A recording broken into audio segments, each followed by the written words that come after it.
மனசாட்சிக்கு பயந்து வாழக்கூடிய துலா ராசி. துலா ராசியை பொறுத்தவரையும் இங்கே சனீஸ்வர பகவான் மூலத்திரிகோணம் பலம் பெற்று சுக்கிரன் ஆட்சி பலம் பெற்று கெத்தான ராசிங்க. எத்தனை பேசினாலும் யார் என்ன சொன்னாலும் நீதி நேர்மை நியாயம் இது எல்லாத்துக்கும் தான் முக்கியத்துவம் கொடுப்பேன். உன் மேலே நல்லது இருக்கா தப்பு இருக்கா நான் உனக்கு என்றைக்குமே பின்னாடி வந்து பார்த்திங்கன்னா உறுதுணையாக நிற்பேன். ஆனால் உன் மேலே தப்பு இருந்துச்சுன்னா உன்னை நான் எப்போவுமே தூக்கி எறிகிறதுக்கு நான் கவலைப்பட மாட்டேன் அப்படின்னு யாராக இருந்தாலும் தட்டி கேட்கக்கூடிய ராசி.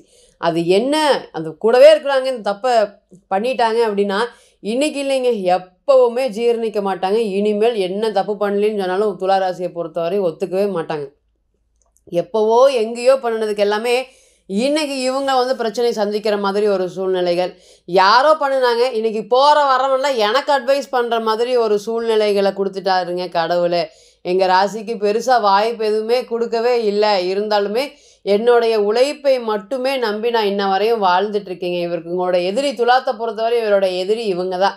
இப்போ நிறையா சீக்கிரம் மன உளைச்சல் ஆயிடுவாங்க. எந்த பிரச்சனை ஏது பிரச்சனைன்னு தெரியாமையே எளிதில் உணர்ச்சி வசப்பட்டு, ஏன் இங்கே உணர்ச்சி வசம் அப்படிங்கும்போது சூரியன் நீசமாகிறாரு, சனி உச்சம் பெறக்கூடிய ராசி, சுக்கிரன் மூலத்திரிகோணம் 3 கிரகங்கள் தங்களுடைய ஆளுமையை செலுத்தக்கூடிய வீடு.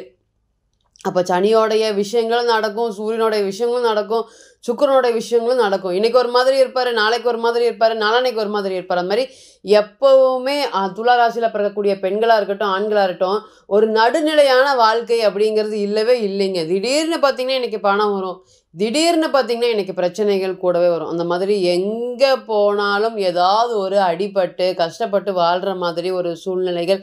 அப்படி யாருக்காவது நாங்கள் ஏமாற்றம் பண்ணியிருந்தா கூட பரவாயில்லைங்க, எதுவுமே பண்ணாமல் பேசக்கூடிய ஒரு சூழ்நிலைகளை இன்றைக்கி உங்களுக்கு சுக்கிர பகவானும் சரி சனீஸ்வர பகவான் இத்தனை நாளாக காப்பாற்றிட்டு இருக்கக்கூடிய யோகாதிபதி இன்றைக்கி சற்றே நகர்ந்து 6ஆம் இடத்துக்கு போனதும் துலாத்துக்கு ஒரு நெகட்டிவா அப்படின்னு கேட்டிங்கன்னா எஸ் நெகட்டிவ்.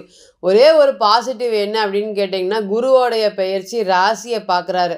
அதனால் சில பல பிரச்சனைகள் இருந்தாலும் சில பல நல்லதும் இருக்குது துலாத்தை பொறுத்த வரையும் அப்படிங்கிறத நம்ம சொல்லலாம். இன்றைக்கி மனசாட்சிக்கு மட்டுமே வாழ்ந்து பயந்து வாழக்கூடிய ராசி, இரும்புக்கு கூட துரோகம் நினைக்காத ராசியை இன்றைக்கி அடி மேலே அடி விழுகுது அப்படிங்கிறத சொல்ல முடியும். ஏன்னா தொழில் ஸ்தானம் அப்படிங்கிறது கடுமையாக பாதிப்படைஞ்சிருக்கு. சொல்லாததுக்கு வந்து பார்த்திங்கன்னா செவ்வாய் ரொம்ப காலமாக நீசமாக இருக்கார். வக்ரமாய் மிதுனத்துக்கு போகிறதும் சரி கடகத்தில் இருக்கிறதும் சரி திருமண வாழ்க்கை அப்படிங்கிறது துலாத்தை பொறுத்தவரைக்கும் கேள்விக்குறியாக இருக்குங்க. ஏங்க நாங்கள் நேர்மையாக இருக்கிறதுனால தான் இந்த மாதிரி எல்லாம் பிரச்சனைகளை சந்திக்கிறோமோ ஒரு வேளை, எவனா எப்படியோ வாழ்ந்துட்டு போகிறாங்க. ஆனால் என்னால் வந்து பார்த்திங்கன்னா இதெல்லாம் விட்டு கொடுத்து இதெல்லாம் எப்படி அனுசரித்து வாழ்கிறதுன்னு எனக்கு தெரியலைங்க அப்படிங்கிற மாதிரி 1000 குழப்பம் இருக்கும். அதனால் திருமணம் சம்மந்தப்பட்ட விஷயங்களை பாதிப்படைய துலாமே இல்லைங்க. திருமணத்தை பார்க்குறதா, தொழிலை பார்க்குறதா, வேலையை பார்க்குறதா அப்படி இருக்குதுங்க பிரச்சனை. இன்றைக்கி பாருங்கள் நம்ம பேசும்போது 6லேயே ஏகப்பட்ட கிரகங்கள். இதெல்லாம் என்ன சொல்ல வருது? சனி பகவான் இருக்கார், ராகுவோடைய கோச்சாரம் இருக்குது, சுக்கிரன் ரொம்ப நாளாக அங்கே இருந்தார், புதன் அங்கே நீசமாக இருந்தது, படிப்படியே இப்போ எல்லோரும் மீண்டு வெளியே வராங்க. கடன் அப்படிங்கிறது இல்லாமல் துலாத்தை பொறுத்தவரை நேர்மையாக இருக்கிறனாலே என்கிட்ட கொண்டு வந்து வாசல் தேடி கடனை கொண்டு வந்து தள்ளிட்டு போயிடுறாங்க. அது என்ன கடன் ஏது கடன் தெரியாமல் முன்னாடியே கடன் மேலே கடன் வாங்கக்கூடிய ஒரு சூழ்நிலைகள் இருக்குங்க. ஒரு பணத்தை வட்டி கட்டுறதுக்கு இன்னொரு பணத்தை கடன் வாங்குற மாதிரி தான் எங்களோட பொழப்பு ஓடிட்டு இருக்குங்கன்னு சொல்லாத துலா ராசி துலா லக்னம் இல்லை. இதுக்கு முக்க காரணம் என்ன அப்படின்னு கேட்டிங்கன்னா நிறைய விஷயங்கள் வந்து பார்த்திங்கன்னா அடுத்தவங்களுக்காக உதவி பண்ணினது, அந்த பணத்தை சேமிக்காமல் போனது தான் இது முழுக்க காரணத்துக்கு உண்டான பலனாக இன்றைக்கி அனுபவிச்சுட்ருக்காங்களா துலாம் அப்படின்னு கேட்டிங்கன்னா எஸ்.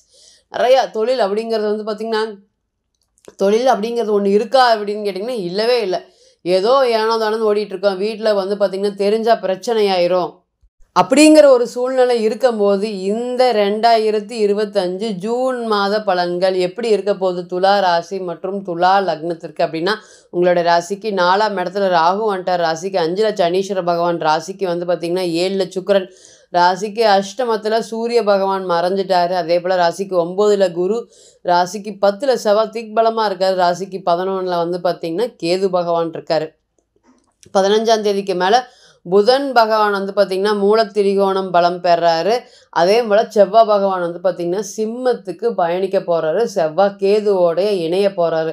துலா லக்னம் மற்றும் துலா லக்னத்துக்கு முதல் தர யோகாதிபதி சனீஸ்வர பகவான் தான். ஓம் சனீஸ்வர பகவானே போற்றி போற்றி. 1000 இன்னல்கள் இருந்தாலுமே இந்த துலாத்தை பொறுத்தவரையும் காப்பாற்றக்கூடிய ஒரே கடவுள். அவர் எங்கே இருக்கட்டும், நீசமாகட்டும், அஸ்தங்கமாகட்டும், வக்ரமாகட்டும், காப்பாற்ற வேண்டிய ஒரே தெய்வம் சனீஸ்வர பகவான் தான். அவர் பாதம் வணங்கி இந்த கோச்சாரம் துலா ராசிக்கு எப்படி இருக்க போகுது, ராசிநாதன் ரொம்ப நாள் கழித்து ராசியை பார்க்குறாரு, தன்னுடைய பலம் பெற்ற வீட்டிலேருந்து பார்க்குறாரு, இது எப்படி இருக்க போகுது இந்த முதல் தர யோகமான பலன்கள் அப்படிங்கிறது. ஃபஸ்ட்டு சனீஸ்வர பகவான் வந்து புத்திர ஸ்தானத்தோடு சம்பந்தப்பட்ட நபராக இருப்பதனால புத்திரம் அப்படிங்கிறது வந்து பார்த்திங்கன்னா போகாத கோயில் இல்லைங்க, வேண்டாத தெய்வம் இல்லைங்க, எங்கே போனாலுமே இந்த குழந்தை இல்லையா அப்படிங்கிற விஷயங்கள் நிறைய ஃபேஸ் பண்ணியாச்சு எங்களுக்கு. இனி வரக்கூடிய காலங்களில் குழந்தை பிறப்புக்கு எங்களுக்கு வந்து ஒரு நல்ல ஒரு யோகத்தை ஏற்படுத்தி கொடுக்குமா, அந்த பெருமாளுடைய அனுகிரகத்தினால எங்களுக்கு குழந்தை பேர் கிடைக்குமா அப்படின்னு கேட்டிங்கன்னா எஸ், நிச்சயமாக கிடைக்கக்கூடிய ஒரு நாளாக இது கண்டிப்பாக இருக்கும். இந்த மாதத்தோட கோச்சாரம் அனைத்துமே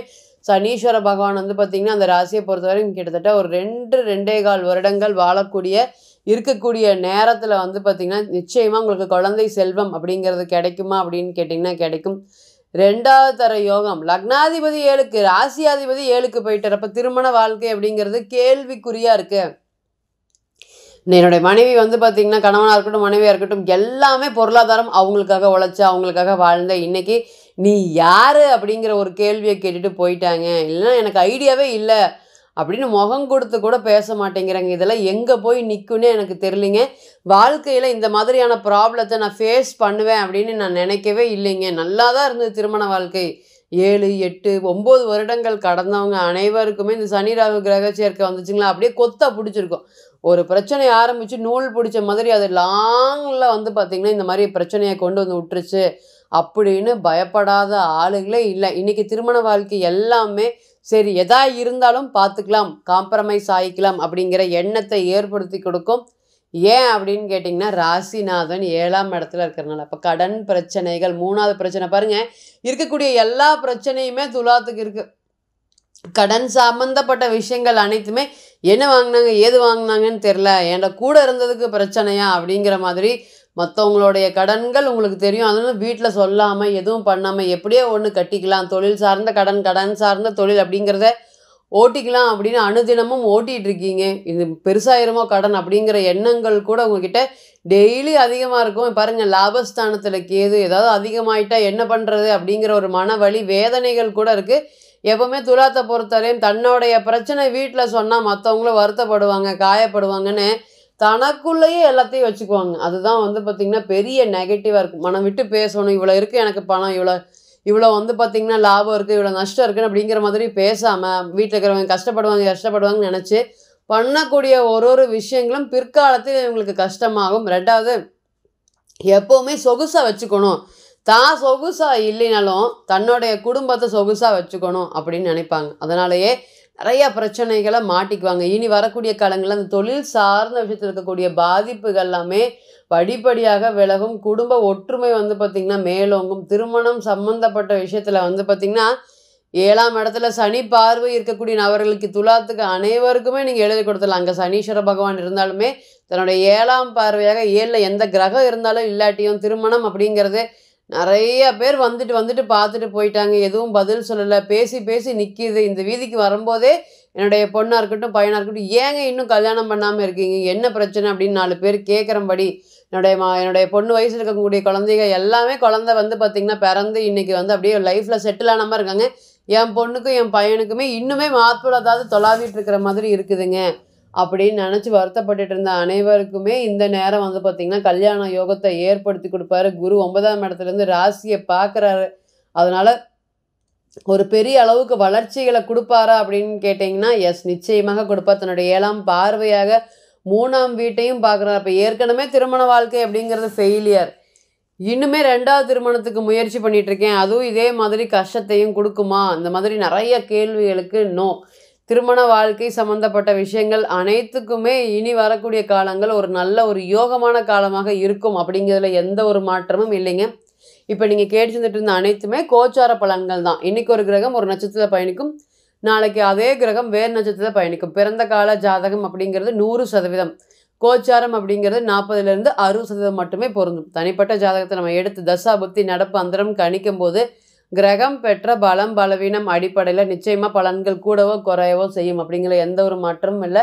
நீங்கள் தனிப்பட்ட ஜாதகத்தை ஆலோசனை பண்ண விருப்பப்பட்டால் கீழே இருக்கக்கூடிய நம்பருக்கு காண்டாக்ட் பண்ணுங்கள். நான் வழங்கக்கூடிய நரசிம்மர் உங்கள் எல்லோருக்குமே நல்ல வளமான வாழ்க்கையை ஏற்படுத்தி தர நான் நிச்சயமாக பிரார்த்தனை பண்ணிக்கிறேன். மீண்டும் ஒரு பதிவில் உங்களெல்லாம் சந்திக்கும் வரை உங்களிடமிருந்து விடை பெறுவது உங்கள் அஸ்ட்ரோ புவனேஸ்வரி. நன்றி, வணக்கம்.